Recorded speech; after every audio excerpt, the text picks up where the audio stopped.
marketing, and I didn't learn this right away, is different than selling. Because like you said, you want to go to that meetup and sign the contract, get the check the next day. Those meetups and networking is a lot more about this, marketing, being in front of your target audience, than it is about selling. So social media is not social selling. IBM did a report that said that less than 2% of the holiday sales came from social media. The elephant in the room of social media is commerce, is selling. It really doesn't work, Get 20% off this, so we're tired of all the, of all that kind of interrupted marketing. So what media would your target market want to share, learn from? You see where I'm going with this sentence? What media would your target market like to share, learn from, read, watch, right? Socially, right? So if you just, like I said, my father was a philosophy professor, and he said, what is the definition of these words? That's what I start off with. Social comes from the Latin soci, S-O-C-I-I or something. That means ally, which is an interesting way to think about it, right? To be social, we're building alliances. And then media is what form does that come in, what type of media. And then marketing is, of course, being visible in front of that target market. So you make this blog, and you have all these articles and all these amazing things, and then people say, nothing's going on. Well, you burnt up your business card, and what do? You got to go out and tell people about it. You got to be social. So I take the media and put it out on social media as that same model, that question. Did you know this can help you with that? Did you realize you could this with that over here? Right? It's all about language to me. Because if you ask that piquing question in just the right way, that gets people going, really? Oh, I'm going to click that. Simple. It's like Pavlov's dog, like leading the fish to the pond or the horse to the thing or whatever you want to call it. So, keep going? Or am I out of time or keep going? I think you're doing all right.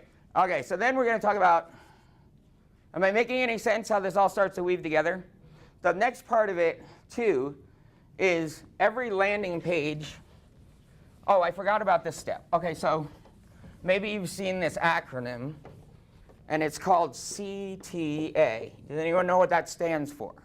It's called Call to Action, right? Every piece of media that I put out, whether it's a video or a blog post or even a tweet or something, has a call to action. Now, most people put, call us now and we'll set up an appointment. Click here for your free consultation. People say, well, nothing is free, right?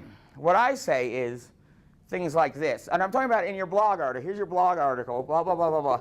Content marketing went nuts. Forbes magazine, they put out writing and all these blogs are coming out. And then, of course, the ROI report comes in and goes, well, how is this making us any more money, getting us any more clients? And I always say, well, that's because they're not doing it right. Because there has to be a marketing spin on that article.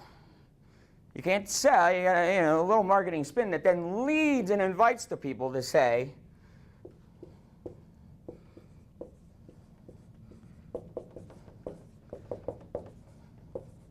collaborate with us.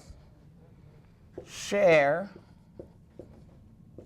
what you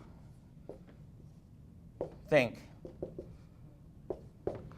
Are you having, I don't know why I'm bothering to write this, is all scribbles, the same issue or problem or complaint or something? You with what I'm doing, you pique their interest, they're reading this article, it's informative, they think, wow. And now they can either do two things. Thanks, window shopping. Awesome, thanks. They're not going to thank you. They might share it or tweet it if they're so inclined, if it's that good of a piece, they might share it with other people. But still, that's just creating another big loop here. There's so many people in this town that do this social media, and they just, I got you all these likes. I got you all these people are following you. Great. No one's calling, though, for an appointment. Right? So what I try to do is, from start to finish, I try to make that enticing type of helpful piece of media that's specifically targeted to, and you can get really specific demographics, male, female, what job, what industry, what problems they're having, you know, et cetera, et cetera. So that specific piece of media that's put out in an enticing, way with that type of question. I did one, my client had a person that he really wanted to have as a client for like 3 years, and they had liked the page. So yesterday he calls me and he goes, that thing you did yesterday, the lady called me. I got an appointment with her. He's like thrilled. It's a potential big business partnership. And all I started, I'll tell you what these were the first 3 words. Did you know?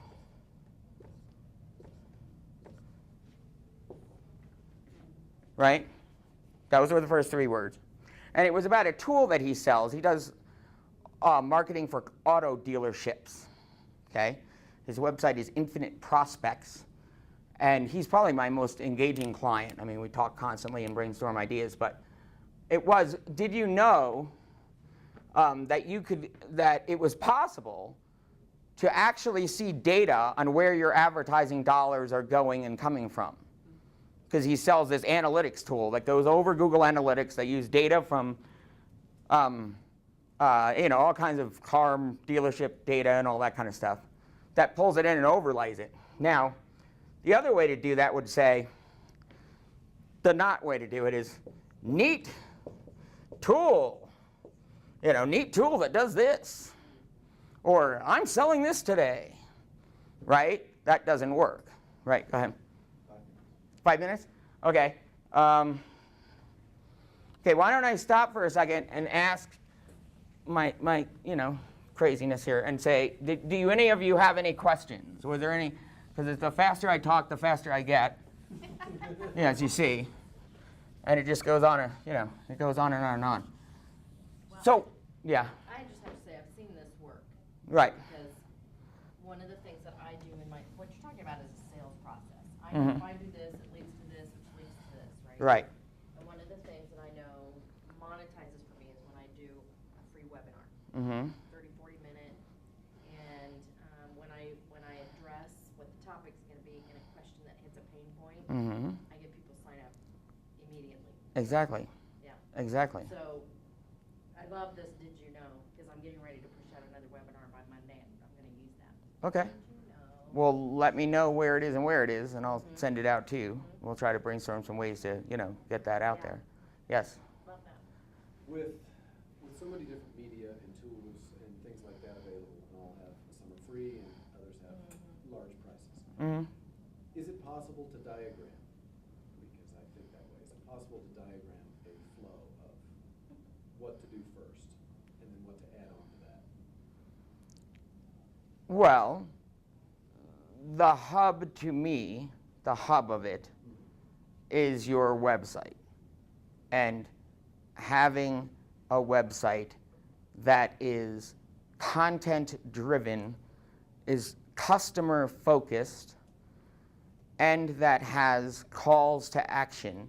It's the same thing. When I talk to someone, I try to drill down to, well, what's the main thing that you're selling here? This and that and all this type of stuff, right?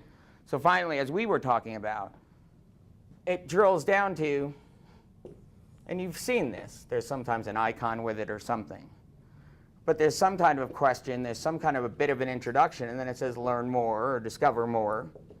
So there's here's people coming into the website.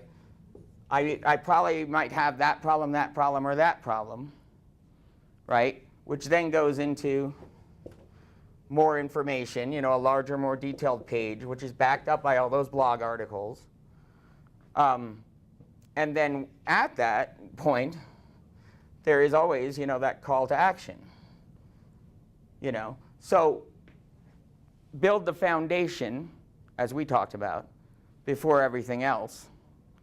This, to me, is the foundation, is your home base, website that is organized in a way that we understand who we're targeting, what their main pain points is, what calls to action and what type of language are going to lead them to go.